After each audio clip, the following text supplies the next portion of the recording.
नमस्कार, मी Ujjwala बैसाने. Yes Marathi news मध्ये आपलं स्वागत. आता पाहूया एक स्पेशल रिपोर्ट. दिंडोरी तालुक्यातील वणी येथे आज आठवडे बाजार असून सुद्धा शेतकऱ्यांनी बाजाराकडे पाठ फिरवल्याचे पाहायला मिळाले. पावसाने दडी मारल्यामुळे बळीराजा हा चिंतेत सापडला असून बी बियाणे व खताच्या किमतीत वाढ झाल्यामुळे बळीराजा हतबल झालेला आहे. थोडी शांतता आहे बाजारपेठेत, काय वाटतं? पाणी पाऊस नाही तर बाजारपेठेत शांतताच राहील ना. मग लोकांकडे जर पैसा यायलाच मार्ग नाही, इकडून तिकडून भाव आला तर मीडियावाले बॉम्ब्या मारत्या, बायांचं बजेट कोलमडलं आमच्याच त्याच्या आल्या शेतकऱ्याच्या पावडरीचे खात्याचे एवढे भाव वाढले ते शेतकऱ्याचं बजेट कोलमडलं त्याचं नाही कोणी आतापर्यंत एखाद्या मीडियावाल्याने बातमी छापली.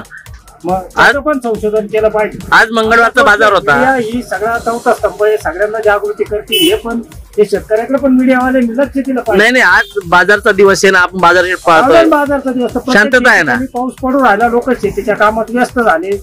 पोटा पाण्याचं पाहतील लोक का बाजारच्या धंद्याचं पाहतील. इथं जर रुपयाची वस्तू जर 2-2 रुपयाला जर झाली तर ती शेतकरी बाजारात येऊन घेतील काय? म्हणजे शेतकऱ्याकडे आज पैसा नाही. सगळ्यात मोठी हानी ती आहे ना. खताचे बी बियाण्यांचे भाव गाठण्याला भेटले त्याच्यावर कोणीच लिहित नाही. इकडे शेतकऱ्याची तांबटी 100 रुपये 200 रुपये कॅरेट विकली तर लगेच बाईच्या तोंडाजवळ माईक, चुलीच्या घरात माईक तो घेऊन जाते. बातमी छापते त्याचा गृहिणीचं बजेट कोलमडलं.